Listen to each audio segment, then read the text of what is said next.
Hi guys, Matt Easton here, Scholar Gladiatoria. I'm here with Oz from the English Martial Arts Academy. I'll put a link to his YouTube channel below mine here. I strongly recommend you go and subscribe to his videos as well as mine. Sometimes you'll see me in his videos as well. So we're looking at ways to attack someone with the military sabre. We've looked at direct attacks, we've looked at feint and attacks, and how feints can take many different forms and how you can combine feints with simple attacks, with direct attacks. What we're now going to look at is a trick to that system. Okay, so we've looked at the system whereby when you attack someone, you attack on the lunge, and it can be a simple direct attack, or it could be a feint and direct attack. Okay? And done correctly, each of these stand a very good chance of hitting if you do them really well and you're quick and you form them in the correct way and structure them correctly. But there is another way that you can actually sort of trick that system.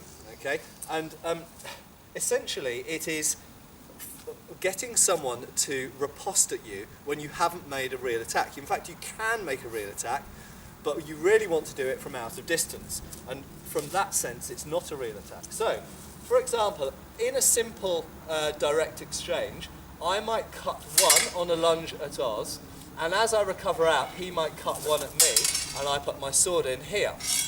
Okay?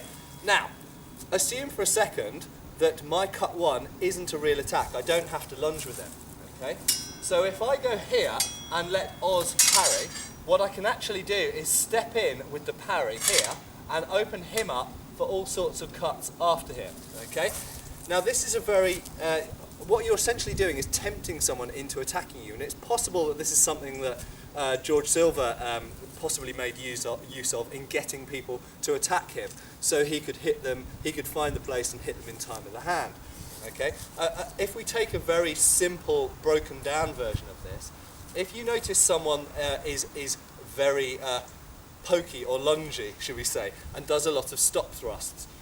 So some people, when you attack them, and I made reference to this in the previous video, when you attack them, they'll always stick the sword out, and unfortunately, and it's a beginner thing to do, I suppose you're trying to keep the opponent at bay, and you don't necessarily have the knowledge or the skills for how to do that properly, and a lot of people will simply stick the sword out and wiggle it in your direction. Okay, so this is a good thing for dealing with those people.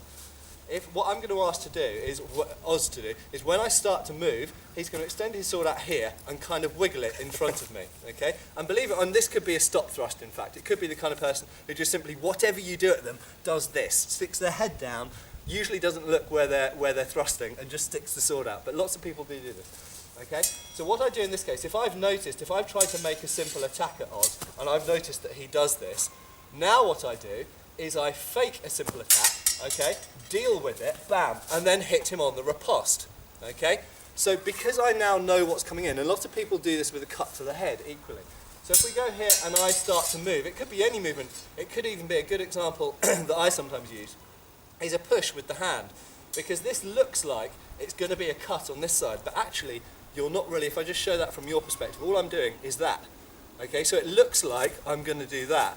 But in actual fact, all I'm doing is just moving the point and the hilt of my sword a little bit. I don't lose my covered line there. If, when I do that, Oz gives a number one cut, boom, bam, bam, okay? He's now extended and I can hit him almost in the same tempo, very, very quickly, because I know what's coming.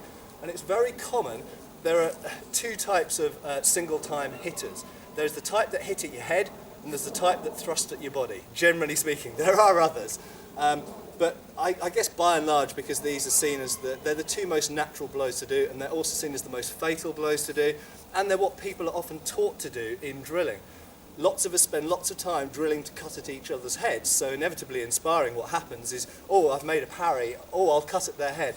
So what you find is people, generally speaking, cut at each other's heads more than perhaps they should be doing, and it becomes very, very predictable, and you can use it as a weapon against them if you see that that's what they do. So again, if I threaten Oz here, he cuts to my head, all I have to do is deal with that blow that I know pretty much is coming in here. It means my brain has got less to process because I've already observed that this is what he has a tendency to do. and then I could traverse out and cut at his sword arm or his head, or do whatever. I could thrust him through the chest or whatever. Essentially, it is provoking the opponent to attack you in a predictable way, and lots of people do riposte or do single time counters that are very predictable, and a number of historical manuals, including Hutton's and John Musgrave Waite's, do advise doing this against counter hitters, that is, people who try and hit you in the same tempo that you try and hit them. And I would also say this does carry across to longsword to some extent, because of course there are lots of people doing German longsword who, when you try and hit them, they just try and hit you in the same tempo, which can lead to lots of single time hits if it's not done correctly.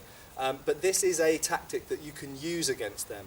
And I have used Sabre against longsworders who do this, and it works a treat, especially because their hands are so vulnerable. So all you have to do essentially is tempt them into doing their great big Zornhau. So pretend to do a cut number one, they do their big Zornhau. Parry, riposte, easy. Okay. You can use it also against rapierists. Certain schools of rapier like to thrust in single tempo in opposition. Again, if you get the oppositions correct, you can use that against them as well. Thanks guys, and thanks Oz. Thank you for watching. Please subscribe and feel free to follow us on Facebook.